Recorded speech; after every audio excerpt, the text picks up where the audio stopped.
یہ قنوت بھی اللہ کے لیے ہے، جھک کر کھڑے ہونا، اسے قنوت کہتے ہیں۔ قانتین، قانتون، پھر رکوع اللہ کے لیے، سجدہ انتہا ہے،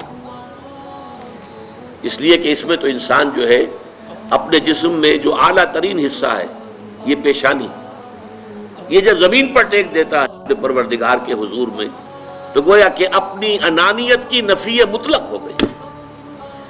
ہمارے اور رب کے درمیان حائل جو ہے ہماری انا، میں، میری مرضی، میری پسند، میری خواہش، میرا فکر، میرا خیال، میری رائے، یہ میں ہے سب سے بڑی وجہ کہ جو پیدا کرتی ہے رکاوٹ۔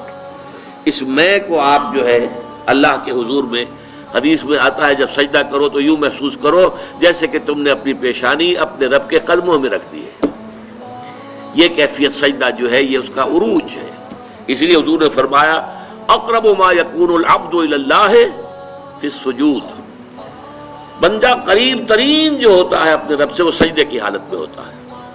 اس کی نفسانیت اور اس کی انانیت کی نفی مطلق ہو گئی، اب درمیان میں کوئی شے حائل نہیں ہے تو قریب ترین ہو گیا۔ یہ سجدہ جو ہے یہ سابقہ شریعتوں میں سجدہ تعظیمی کی حیثیت سے جائز تھا۔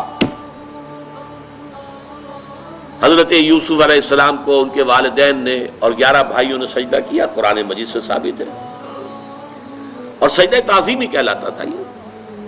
لیکن شریعت محمدی میں آ کر توحید کی جو تکمیل ہوئی ہے اس کا ایک مظہر یہ ہے کہ سجدہ کسی کے لیے نہیں ہے سوائے اللہ کے۔ مغل دربار میں سجدہ تعظیمی رائج تھا، بادشاہوں کی شان، وہ تو بادشاہت میں جو کچھ ہوتا ہے سب مغلوں کے ہاں تھا۔ سجدہ تعظیمی اور فتوے دے رکھے تھے علماء نے کہ جائز ہے۔ شیخ احمد سرہندی کھڑے ہو گئے کہ نہیں حرام ہے، ان کی پیشی ہو گئی، عدالت بادشاہ کے دربار میں حاضری ہو رہی ہے، لوگوں نے کہہ دیا کہ وہ جھکے گا نہیں، لہذا ایسا کرو کہ ایک دیوار سی بناؤ، اس میں کھڑکی بناؤ، تو بادشاہ کی طرف جاتے ہوئے اسے اس کھڑکی میں سے گزرنا پڑے گا تو سر جھکا کے گزرے گا۔ حضرت مجدد الفسانی جب وہاں سے گزرے تو پہلے اپنی ٹانگیں نکالی پھر سر نکالا۔ گردن نہ جھکی جس کی جہانگیر کے آگے، جس کے نفس گرم سے ہے گرمی حرار۔ حاضر ہوا میں شیخ مجدد کی لحد پر، وہ خاک کے ہے زیر فلک مطلع انوار، وہ ہند میں سرمایہ ملت کا نگہباں، اللہ نے بر وقت کیا جس کو خبردار۔ گردن نہ جھکی جس کی جہانگیر کے آگے، جس کے نفس گرم سے ہے گرمی حرار۔ یہ ایک بہت بڑا مجاہدہ تھا جو حضرت مجدد الفسانی رحمۃ اللہ علیہ نے کیا، اور جہانگیر گویا کہ ایک طرح سے اس کی توہین ہو گئی، پھر جیل میں ڈال دیے گئے، جیل ہی برداشت کی۔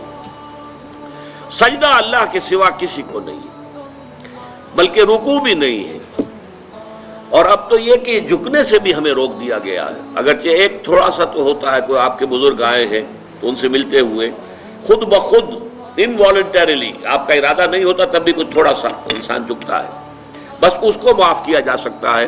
باقی یہ کہ انسانوں کے لیے کسی کے لیے اب کجا یہ کہ جو قبروں کو سجدے کیے جا رہے ہو تو یہ تو اب کہاں سے کہاں بات پہنچ گئی۔ میں تو چاہ رہا ہوں کہ پازیٹیولی آپ کو یہ فارمولے جو ہے وہ بتا دوں، اس کے بعد اس کی اپلیکیشن خود کیجئے۔ میں کسی خاص مسلک کی بات جو ہے اور ان کی باتوں کو ٹارگٹ بنانا نہیں چاہتا،